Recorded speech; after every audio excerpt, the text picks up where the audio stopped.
Hello friends, hope you're well. In today's video, I want to talk about how the loneliness epidemic will impact the home healthcare business. But first, the setting of this video is in the largest mall here in the South, Mall of Georgia in Beaufort.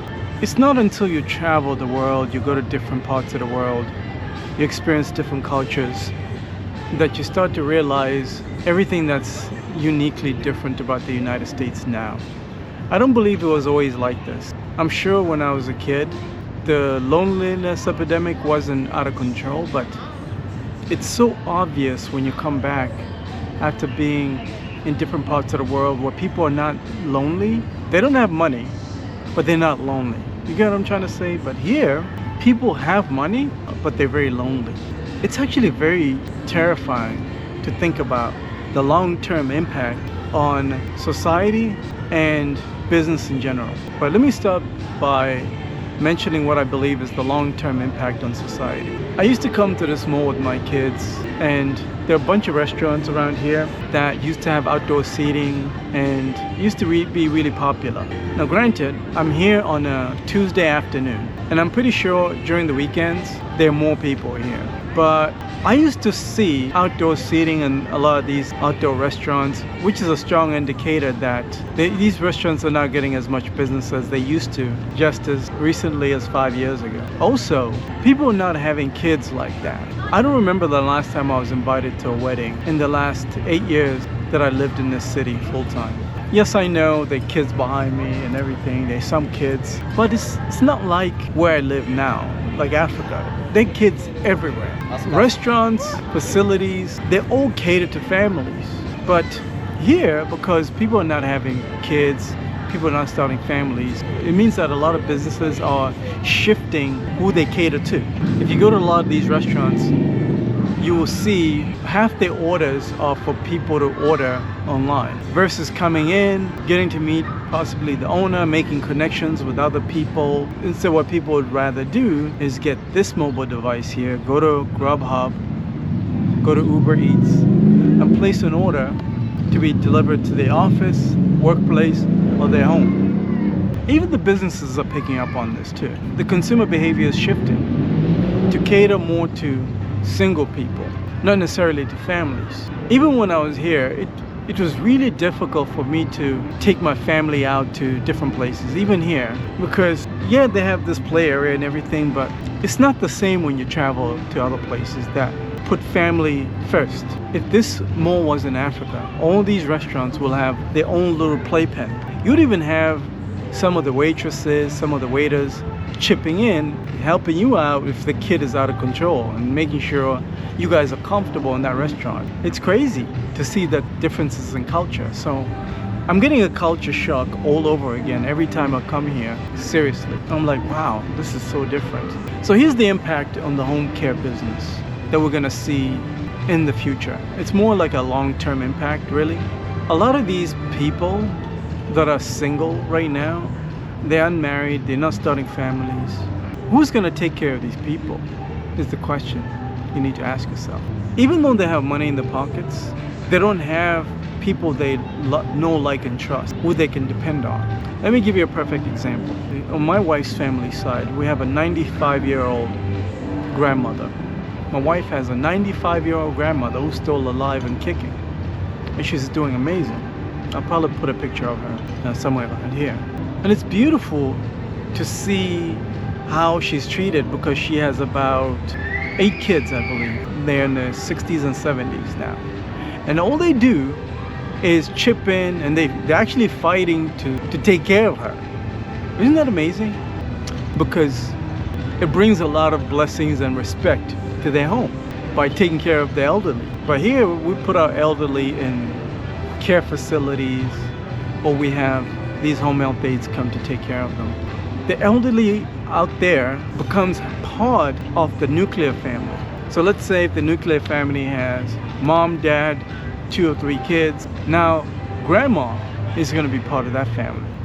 And their entire routine is involving grandma, because grandma's going to have to stay maybe in the extra room of the house. But here it's not like that, because everybody has to go to work. Mom and dad has to go to work. The kids have to go to school. Having a home care aid is going to be very expensive, especially for the middle class. So that means the people that can actually afford to get good quality care, home health aides, are going to be the wealthy. Let's say an average middle class family make $200,000 a year, right? Let's say mom and dad are working. There's no way you can afford a full-time caregiver on that amount of money. Not in this economy, because a caregiver is going to demand, say, 50, 60K for a really good one. That means you're left with only 140 out of a $200,000 household income. The numbers don't add up. The math is not mathing. So what I genuinely believe the future is going to look like is a lot of these people that are already lonely right now, they don't have anybody to care for them. Once they get to a certain age, they're just going to have to start selling things around them, like their property, perhaps. A lot of these baby boomers purchased their homes when they're maybe $150,000, 15 years ago. But now that house is worth $500,000, they're going to have to sell that home and go into a care facility, or maybe downgrade and get into an apartment, a smaller apartment, and spend all that money from the sale of the house or the property into paying a home health aide or care facility or something like that. That's the only way that I see this thing playing out. It's bad news for them, because now they have to come out of pocket and pay all of these expenses to have home health aides come and take care of them in their old age, because they don't have anybody to take care of them. They don't have kids. So they're going to have to pay for that service. So it's bad news for them, but it's good news for you guys now. This industry is recession proof. So whether you start now, whether you start in 10 years, you're going to be good. You're going to be straight. There are some people that obviously don't have property, they don't own much, that are leaving the country. They would rather maybe go to Mexico, they go to Costa Rica, retire there, retire in Thailand. There are those types of people that are looking at their retirement savings and say, wait a minute, I don't have enough to retire here. So let me just pack up my stuff and leave. And then there are going to be some that are going to stay. The ones that are going to stay are going to have to make it work. They're going to have to sell some stuff. They're going to have to sell some stuff. That's the insights that I have. And I hope you got some value from these insights. If you're ready to get started with your home care business and start marketing to wealthy clientele, because the wealthy clientele doesn't negotiate on how much you're going to charge them. And I truly believe that's where you need to be prospecting. I'm going to show you how to run TV ads. I'm going to show you how to run online ads, YouTube ads, Facebook ads, you name it. And make sure that you're targeting only wealthy areas like the one that I'm in right now. This is the city of Beaufort, where Mall of Georgia is at, and there's a lot of wealthy neighborhoods around here.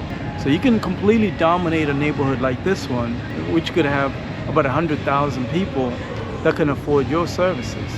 You can target your ads just to those 100,000. All you need is 10 to give you a call, and then you close those 10, your own business. Schedule time. I'll put a link in the description of this video so you can book a call with me so we can get you going with these online ads. Because nobody's out here looking for flies anymore. Even when you go into the restaurants, right? They'll give you a QR code to scan a menu. They've gotten rid of paper now. Everything is on this now. So you need to be visible on this or on television, because everybody's become isolated. They're ordering Uber Eats on their phone. They're watching their favorite shows on TV, Hulu, Tubi TV, Roku. Your ads can show up on Roku and Tubi TV now. And I'm going to show you how. Schedule time. Talk to you soon.